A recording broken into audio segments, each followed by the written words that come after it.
I used to think that I loved fitness because of being able to lose weight and how it helped me overcome depression. But what I really have come to terms with, what I love the person I became because of pursuing fitness. And so what I mean by that is like a lot of different things, whether it be different diets, different gyms, different fitness routines. And they don't work for everybody. And what we end up doing, or what I see now as a coach, is that people will blame the program, people will blame the diet, people will blame themselves. And the reality is that anything that is focused on helping you be consistent can work, but you have to transform to the person that will let it work for you. And that goes beyond just being temporarily motivated. It goes beyond looking for the external validation from other people saying, wow, you did a good job. It's you becoming the person that says, I love being this way, regardless of what anybody says or doesn't say. And so that's what I learned about fitness, that, I got the results and I got that external validation, but the performance that I had to be able to improve upon and be willing to suck at it at first, that is where the magic really happened. And so what I realized now in my coaching career is that if there's anything that I've loved more than fitness, it's coaching. And I specifically love coaching people to be the best versions of themselves, because in my coaching career and over 10 years of doing this, yes, it's exciting to see people lose weight and to know that you had a hand in that. It's exciting to see people be stronger than they've ever seen themselves be stronger before, and helping them in that journey. But the best compliments that I've ever received as a coach were the ones where people said, Rico, you've changed my life. That is deeper than losing a few pounds or getting a little bit stronger. And the reason why certain ones would say that is because they not only got an external result, but their confidence grew, and it affected everything from their work to their relationships. Every part of their lives was made better, not just because of fitness, but because of who they became. And it's really satisfying as a coach to help people get to that. In a world where we are so focused on specific outcomes and the specific way to get the specific outcome, what really needs to happen is we transform to the person who not only enjoys getting the outcome, but enjoys the habits and the processes and of being that person. So to be a fitness enthusiast, for example. And so what I've come to find out is that I love coaching more than I love fitness. And I specifically love helping people who want to be the best versions of themselves. The crazy part about being a coach that I recognize is that to get to that point, there's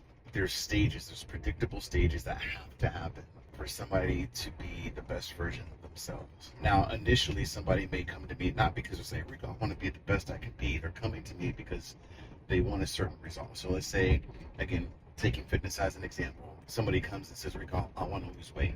And my question would be, why do you want to lose weight? And their answer would be, because I want to feel better about myself. That sounds like they're wanting to be a better version of them. And that's partially true.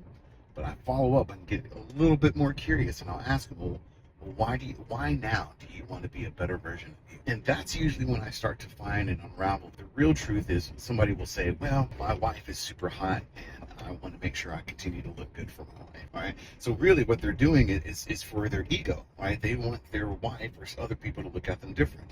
Or I had another client that said, well, I just know people look at me differently because of my weight. And if I lose weight, I know that when I go to a meeting at work, I'll have more respect. Again, it's doing it for the ego, to get other people's validation of themselves, whether it be a wife, friend, what have you. And so here's what happens is that every person who transforms to be a better version of themselves, who initially start with like, I'm chasing the outcome. In order for them to know that they have changed as a person, they have to go through this process. And here's how the process, some of you may know this as the hero's journey. The hero comes and they have a struggle, they have a problem they're trying to fix, and they're really struggling with it. And if they are able to find a solution to the problem, then they will live happily ever after. But if they don't find a solution to their problem, they're going to continue to live a life of misery or shame or judgment and general unhappiness, right? I was like, so this the hero goes about trying to figure out how to solve the problem. And maybe they've tried a bunch of different ways that hasn't worked until they find the right mentor for them. And this is the beauty about being a coach. And so the coach would give them a plan to follow and hold them accountable to the plan and coach them and mentor them to help them realize their own strengths and abilities until they eventually achieve the outcome. And then what happens is that to achieve the outcome, that coach or that mentor has helped them become the person they needed to be to achieve said outcome. But that hero still doesn't buy it, not until they are validated by others. And that's the last step. The hero achieves what they wanted, the good things are happening, and the mentor or somebody else says, wow, you've really changed. And so that's what happens as a fitness coach or any coach. Somebody comes and says, I have a goal to reach. And I say, great, I'm going to give you this plan. I'm going to hold you accountable, and we're going to reach this goal.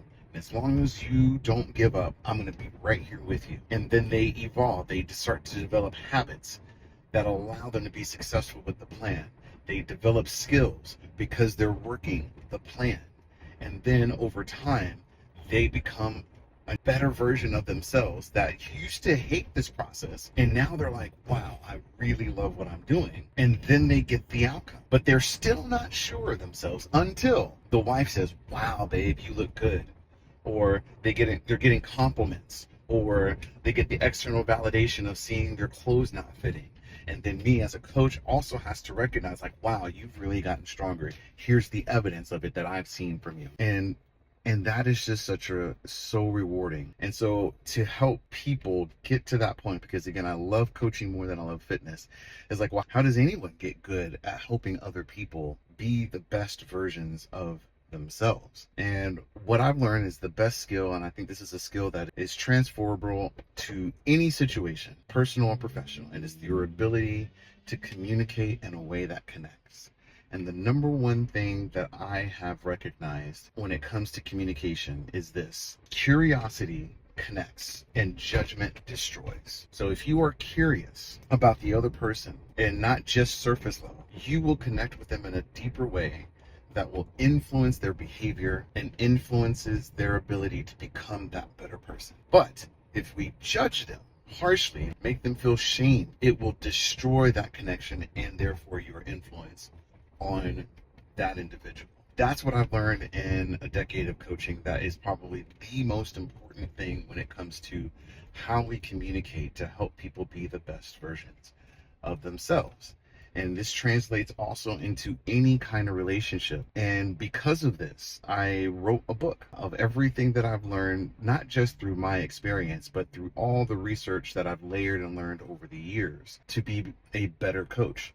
Now, that's not to say that as a fitness coach that I didn't get better at understanding the human body and physical skills and those type things. I did get better at that, and that made me better as a coach. But learning how to communicate in a way that connects with people and the right kind of people that I gravitate towards is by far 100% the best skill that I've ever learned. And I do really, really well with people who want to be better versions of themselves. So that's why I wrote the book on it, not just by my own experience, but from other experts and leaders who all talk about how to connect with people.